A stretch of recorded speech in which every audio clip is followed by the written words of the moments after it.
बिस्मिल्लाहिर्रहमानिर्रहीम। यूट्यूब बांगे दरा चैनल की जानिब से तारिक अज़ीज़ की देखती आंखों सुनते कानों तमाम दोस्तों अहबाब को अस्सलामु अलैकुम।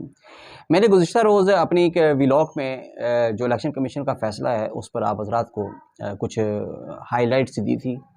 अब ये बात तो मतलब वाज़ेह हो चुकी है, इस पर मज़ीद तबसरा करने की ज़रूरत नहीं है कि इलेक्शन कमीशन के मुताबिक इमरान खान और PTI ने गैर मुल्की फ़ंडिंग हासिल की है और 34 ममालिक गैर मुल्की लोगों से और 351 कंपनीज़ से फ़ंड्स हासिल किए हैं और जिसका रिकॉर्ड नहीं छुपाया गया, इलेक्शन कमीशन से भी छुपाया गया और कौम से भी छुपाया गया है।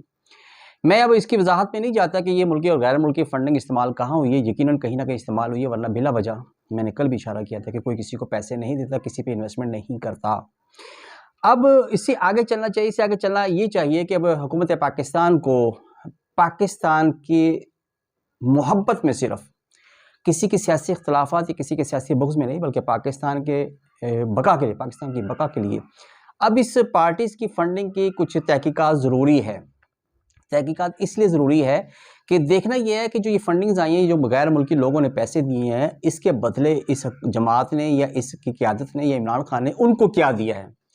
ये हो नहीं सकता कि कोई मुल्क या गैर मुल्की या कोई कंपनी किसी पे इन्वेस्टमेंट करे, उससे मुफादात हासिल ना करे। पाकिस्तान में भी आप देख सकते हैं बहुत सारी कंपनीज़ या जो कारोबारी इदारे हैं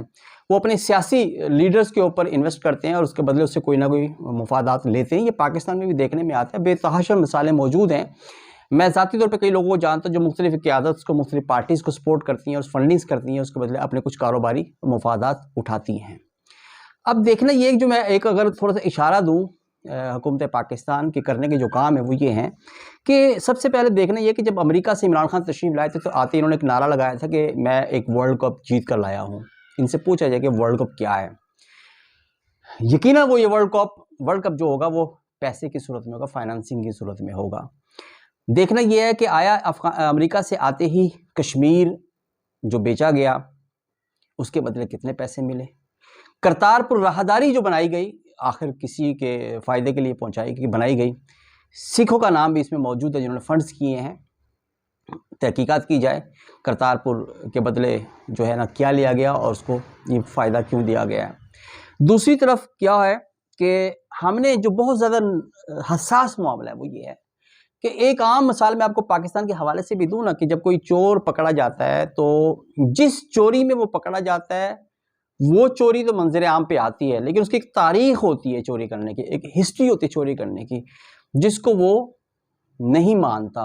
या शायद 10% या 15% मान लेता है। अब ये चोरी पकड़ी गई है, लेकिन तहकीकात इस बुनियाद पर अब होनी चाहिए कि इसके अलावा और क्या ऐसे मफादात हैं जो इमरान खान ने या PTI ने हासिल किए और उसके बदले पाकिस्तान के खुदा न खास्ता ऐसा तो नहीं कि कोई कीमती असासों की तफसीलात मुहैया की गई हों, कोई हमारे फ़ौजी मालूमात उन तक बाहम पहुंचाई गई हो, इंडिया में इसराइल को, लंदन को या किसी भी दूसरे मुल्क को। ये भी बात बड़ी वाज़ेह हो चुकी है कि UAE ने जो पाकिस्तान को फंडिंग की है, इमरान खान की जमात ने जो फंडिंग की है, उसके बदले जो 3-3.5 साल CPEC को रोके रखा गया,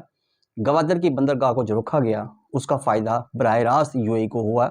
कि हमारी बंदरगाह ना चली, CPEC ना चला, तो अलबत्ता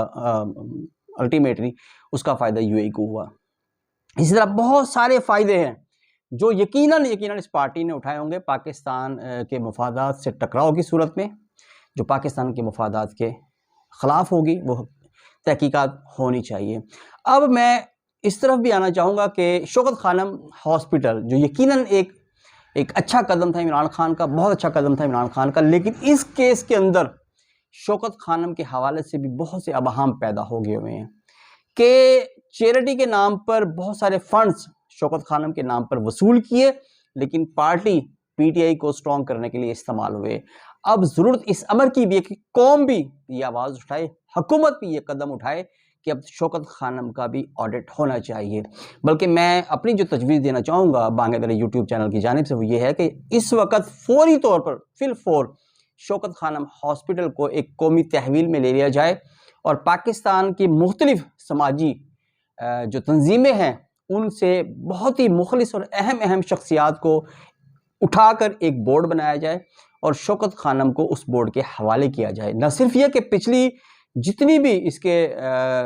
फाइनेंशियल इश्यूज़ हैं उसकी तहकीकात होनी चाहिए, बल्कि आगे वो جو بورڈ ہے، جو ایک فلاحی بورڈ بنایا جائے حکومت کی جانب سے، وہ اس ہاسپٹل کو چلائے۔ اور کل والی بات کو میں دوبارہ سے دہراؤں گا، میں نے کہا تھا کہ شاید میں الیکشن کمیشن کے فیصلے پر کچھ ایسی چیزیں آپ حضرات کو شیئر کرنا چاہوں گا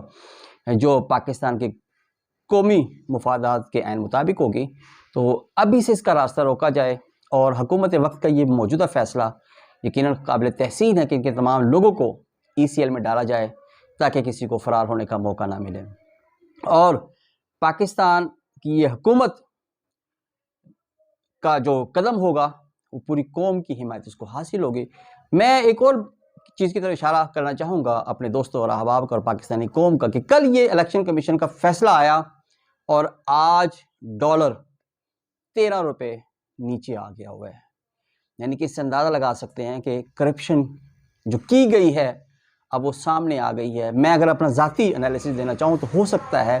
کہ PTI کے بہت سارے لوگوں نے یہ جو کرپشن کا پیسہ اکٹھا کیا ہے اس کے عوض ڈالرز اکٹھے کیے ہوں گے، گھروں میں کیش کی صورت میں رکھے ہوں گے، لیکن جیسے ہی یہ الیکشن کمیشن کا فیصلہ آیا تو وہ خوف زدہ ہو گئے اور انہوں نے ڈالرز مارکیٹ میں پھینکنا شروع کر دیے، جس کی وجہ سے ہو سکتا ہے کہ ریٹ ڈالر کا نیچے بھی آ گیا۔ نیچے ریٹس آنے کا عام طور پر بہت سارے لوگ کریڈٹ لیتے ہیں کہ ہم نے یہ کیا، اسٹیٹ بینک کا بھی بیان تھا کہ ہم نے مانیٹرنگ سخت کر دی، اور بھائی مانیٹرنگ ایک دن میں تو سخت نہیں ہو جاتی نا، پچھلے 2 3 4 مہینے میں مانیٹرنگ کیوں نہیں کی؟ کل سے اب تک ایسی کیا آپ نے جادو کی چھڑی گھمائی کہ ڈالر نیچے آ گیا؟ نہیں، بلکہ میں آپ کو بتاتا ہوں جو ایکچوئل پوائنٹ وہ یہ ہے کہ بہت سارے کرپٹ لوگوں نے، وہ کسی بھی جماعت سے بھی ہوں گے لیکن اس کا زیادہ تعداد PTI کے لوگوں سے ہو سکتی ہے، میرا اپنا ذاتی ایک خیال ہے، تو انہوں نے جب یہ حالات دیکھے کہ ہمارے گرد گھیرا تنگ ہو گیا ہے تو انہوں نے ڈالر مارکیٹ میں بیچنا شروع کر دیا کہ کہیں ایسا نہ ہو کہ یہ ڈالرز ہم پکڑے جائیں اور سارا کام خراب ہو جائے۔ جب ڈالر مارکیٹ میں آیا، ڈالر کی وافر اویلیبلٹی ہو گئی تو ڈالر کا ریٹ 12 13 روپے آ گیا۔ اب اگر تھوڑی سی اور سختی کی جائے ان لوگوں پر تو میرا خیال ہے کہ کوئی وجہ نہیں کہ 10 تاریخ تک ڈالر تقریباً 200 روپے کے قریب نہ آ جائے۔ ضرورت اس عمر کی ہے کہ حکومت مستقل بنیادوں پر،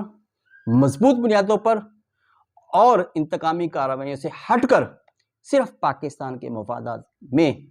قدم اٹھائے، ان کے خلاف سخت سے سخت کارروائی کرے، اور ایسی کارروائی کرے کہ جو موجودہ دوسری جماعتیں بھی ہیں ان کو آئندہ اتنی ہمت نہ ہو کہ پاکستان کے مفادات کے خلاف غیر ملکی لوگوں سے، غیر ملکی کمپنیوں سے، جیسے عمران خان نے 34 غیر ملکوں سے نمائندوں سے، لوگوں سے اور 351 مختلف کمپنی سے اپنی پارٹی کو سپورٹ کروایا، اور اس کے بدلے اس کو کیا کیا فائدے دیے ہیں اس کی تحقیقات کی ضرورت ہے، اور امید کرتا ہوں کہ پاکستان کے ادارے بھی اسی طرح سے